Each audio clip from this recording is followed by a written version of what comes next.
Okay, I said let's practice. I'll practice with my voice. There was a lot of signs today I just want to go over to make sure you understand the meanings.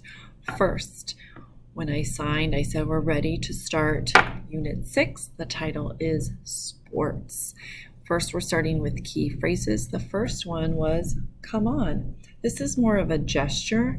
It's a way to, like an informal way to sign, join us, hurry up, or come over here. The next one is the sign for involve or to be involved. The next one is the sign for during. Make sure you read the asterisk or the note that I put underneath on your paper, underneath the vocab word, so that you kind of understand how we're going to use during as a time frame. Remember, time frames go first in our sentence. Next is the sign to call a name. You're really going to use this for a way to say, like, what do you call that? I forgot. What's the name of that? Okay. The next one is the sign for hear. Like, did you hear the rain last night? Or I think I hear a knock at the door.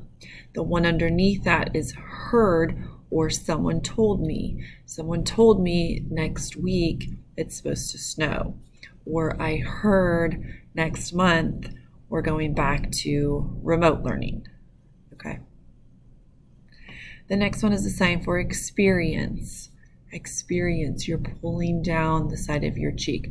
Remember, we talked about this in class, I believe, last month. The more experience you have, the farther down you pull the sign. The next one is a sign for extremely talented.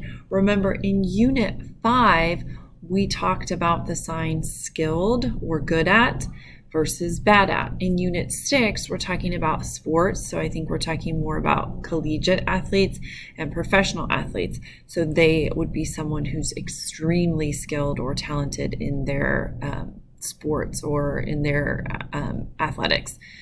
So for that, this sign has to have or accompany a facial expression with it. So make sure when you pop the F hand on the chin, you puff the cheeks out and kind of blow air. Extremely talented or skilled. The next one is the sign for lousy. It is a 3 hand on the nose. Throw it down off to the non-dominant side, lousy. The next one is a sign for popular. And another sign for crowded. It's like a lot of people, kind of wall to wall, back to back. That's how you would sign that. Okay, that was it for today.